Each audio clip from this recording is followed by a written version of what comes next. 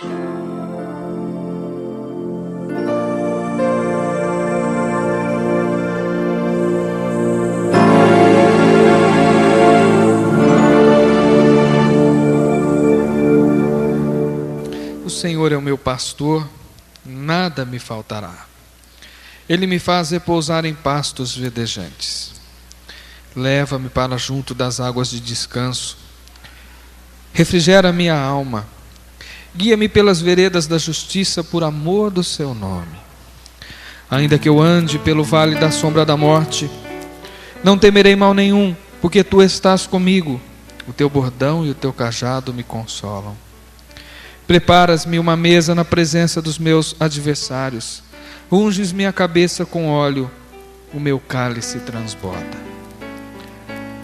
Bondade e misericórdia certamente me seguirão todos os dias da minha vida, e habitarei na casa do Senhor para todo sempre.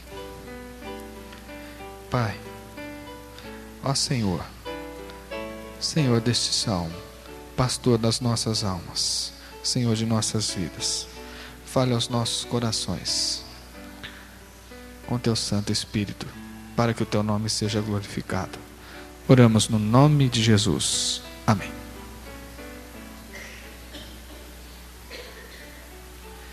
Existe uma história em torno deste salmo.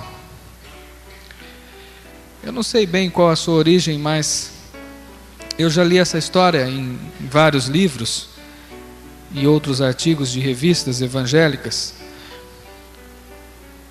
de um rapaz e um senhor idoso que se encontravam numa plataforma diante de um auditório.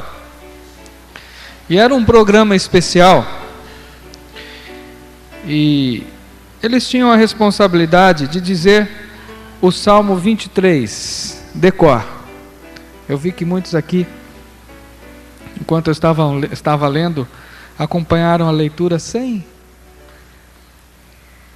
o auxílio do texto sagrado, como muitos sabem decor. E diz que um deles, um jovem, e o outro um senhor de idade. O jovem conhecia todas as técnicas da oratória, do drama, e falou o salmo com muita eloquência,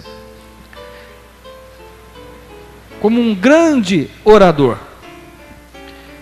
E quando terminou, a plateia se levantou, aplaudiu entusiasticamente, pediu bis, para que tivessem o prazer de apreciar novamente aquela maravilhosa interpretação do Salmo 23. Depois foi a vez do velhinho. Lá vai ele, apoiando na sua bengala, dirigindo-se pausadamente à plataforma, uma voz fraca, trêmula, repetiu as mesmas palavras do Salmo 23. E quando ele terminou, se assentou, havia um profundo silêncio ali naquela plateia. Ninguém pediu bis, ninguém aplaudiu, mas havia um clima de oração naquele lugar. E o jovem, então sensibilizado com aquilo, se levantou e disse: olha, eu queria dar uma explicação do que aconteceu aqui. Vocês pediram a bis a minha declamação do salmo, mas ficaram em silêncio depois de que este senhor terminou. Sabe por quê? Eu vou lhes dizer. É porque eu conheço bem o salmo do pastor, mas ele conhece o pastor do salmo. E aí está a diferença. Sabe, meus irmãos, muitas vezes nós recitamos este salmo decor e nós não experimentamos as suas verdades, nós não experimentamos as suas bênçãos. É porque nós conhecemos muito bem o salmo do pastor, mas poucos de nós têm conhecido o pastor do salmo, o pastor que realiza as verdades que estão contidas neste texto tão precioso. Somos muitas vezes como aqueles que abrem as Escrituras nesta passagem e outras passagens, muitas vezes no Salmo 23, aí passa por cima aquele papel filme da Bíblia, sobre a Bíblia, para não juntar poeira, para não amarelar a página, e colocam numa estante lá no seu comércio, como se fosse apenas um amuleto.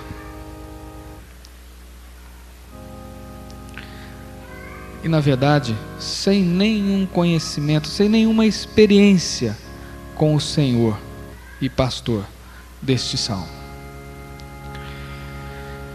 Muitas vezes o salmo é somente uma poesia.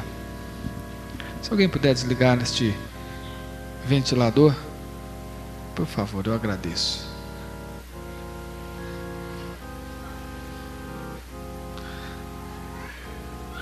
Então vira para quem está sentindo o calor, né? Isso.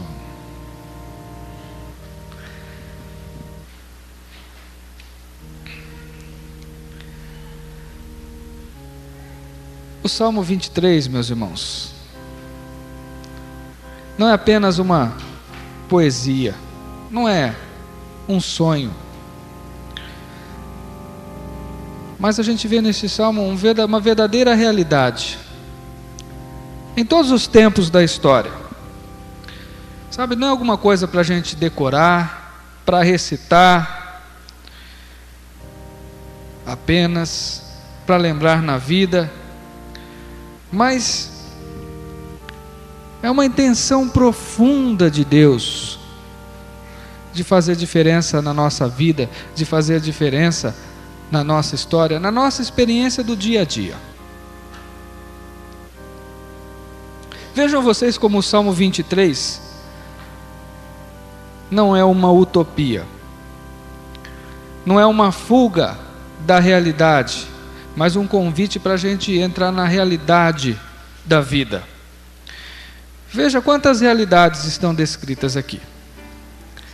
Veja aí como nos versículos 2 e 3, ele fala de um mundo onde as pessoas ficam exaustas, onde as pessoas se cansam, onde as pessoas ficam estressadas. E para quem está sofrendo de cansaço, de exaustão, de estresse, é necessário de repouso, é necessário refrigério para a alma.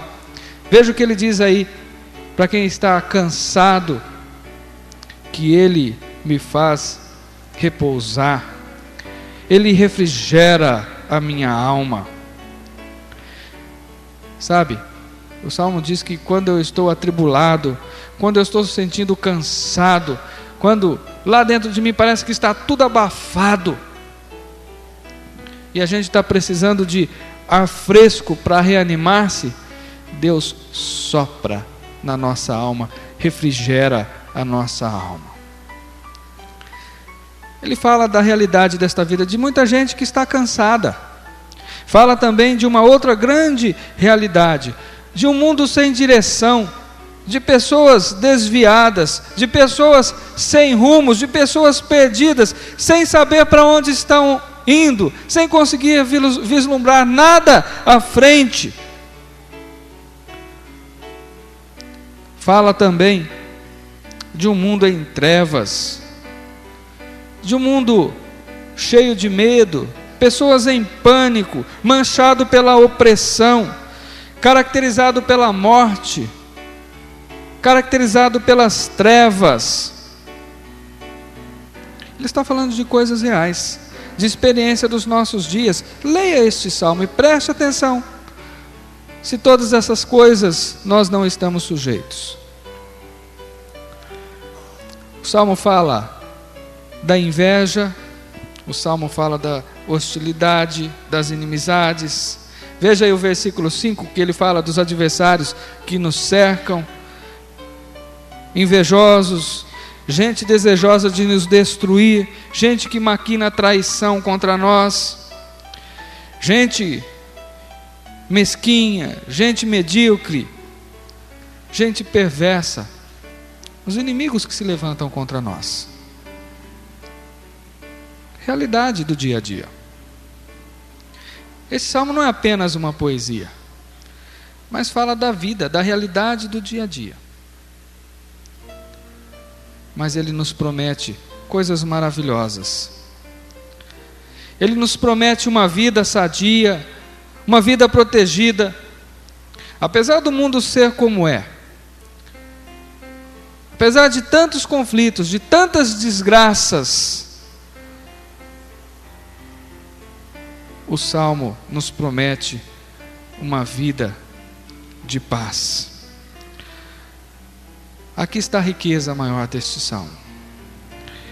Ele fala de toda a crueza deste mundo, da exaustão, do estresse, de vidas cansadas, de pânico, de morte, possibilidade da morte, da inveja, da hostilidade. Mas ele mostra que eu e você podemos viver esta vida, apesar desta vida ser ameaçadora, de ser uma vida deformada, eu posso viver uma vida sadia. No meio das dificuldades eu posso experimentar alegria. No meio dos perigos eu me sinto protegido.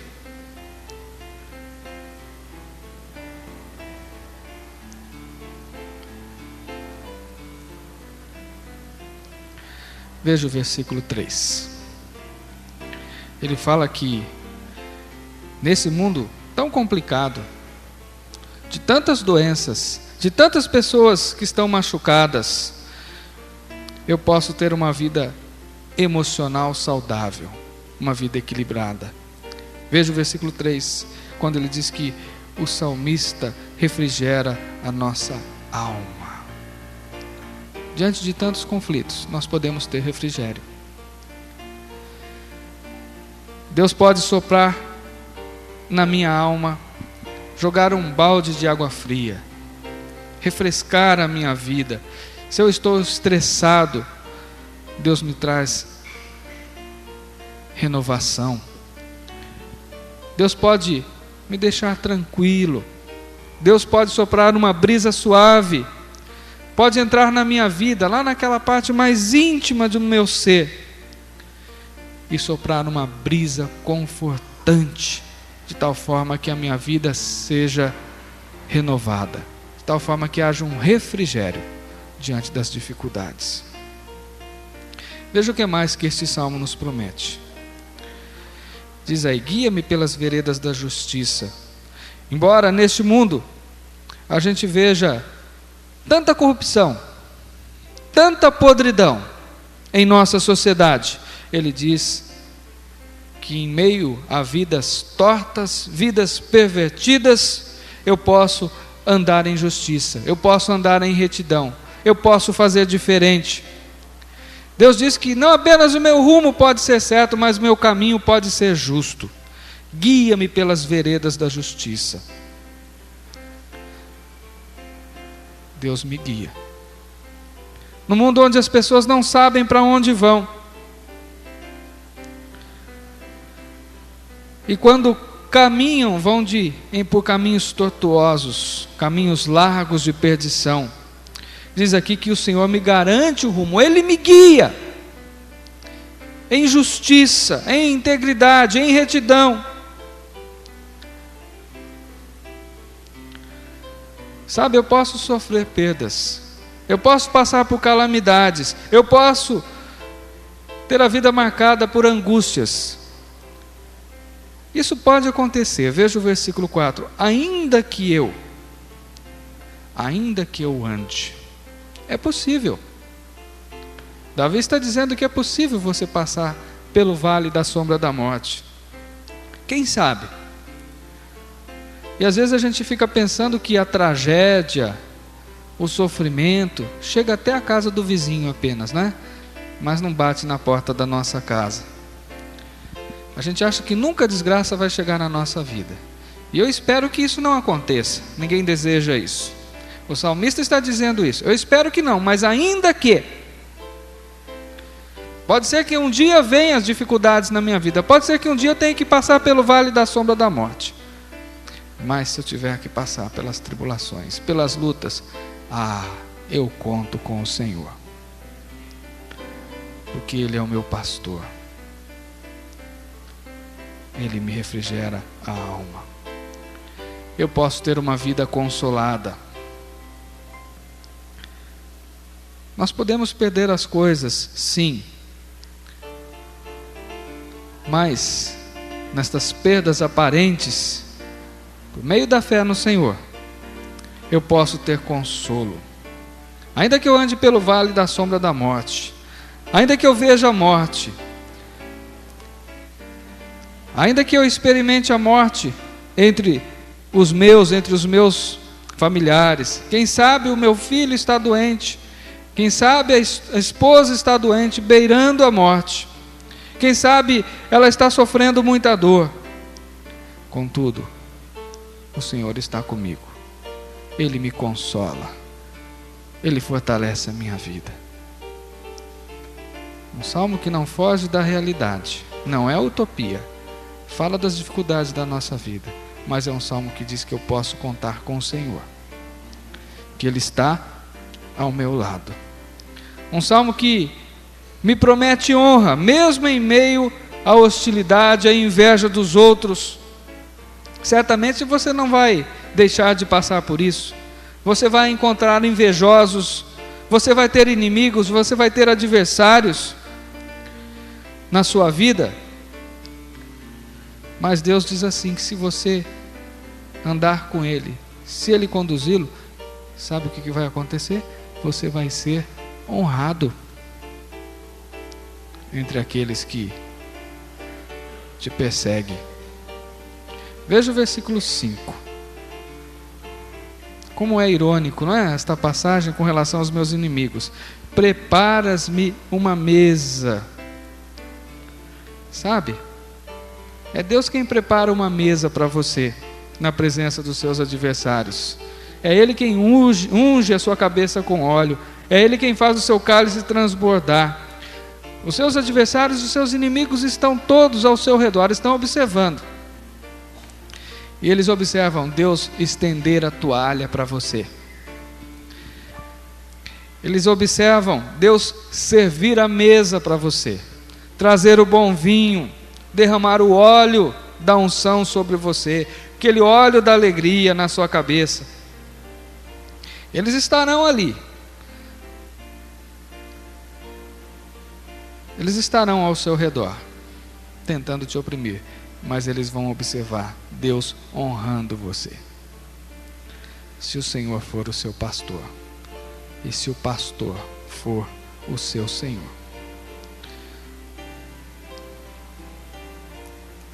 Outra coisa que este salmo promete: um futuro sem amargura. Ele diz, em outras palavras, que se você andar com o pastor, você vai a cada dia ficar melhor. Diz o versículo final. Sabe, parece que uma das coisas mais difíceis para o ser humano é envelhecer. É fácil aprender a ser jovem. A gente erra, bate a cabeça por todo lado, mas a gente sempre acha que há um futuro pela frente, não é? Há uma chance, há uma esperança. Mas quando a gente fica velho, quando a gente erra, quando está velho, a gente fica assim bem decepcionado. Mas o salmista diz que se a gente anda com Deus, eu não somente vou viver bem, mas vou viver bem. Não apenas vou viver com integridade, mas embora a minha cabeça fique branca, eu vou experimentar a generosidade de Deus na minha vida. Olha só, bondade e misericórdia certamente me seguirão todos os dias da minha vida, e eu habitarei na casa do Senhor para todo sempre. Embora as pessoas me oprimam, eu experimento a bondade, eu experimento a misericórdia de Deus. Atrás de mim vem a bondade e a misericórdia nesta caminhada da vida. À minha frente vai o Senhor me guiando. E lá na frente está a casa do Pai Celestial me aguardando. Já pensou nisso? Os dias vão se passando e cada vez mais a minha vida vai sendo abençoada. Cada vez mais vou experimentando a bondade, a misericórdia de Deus. Ele está à minha frente, atrás vem a sua bondade e a misericórdia. E lá, no fim, está a mansão celestial que me aguarda.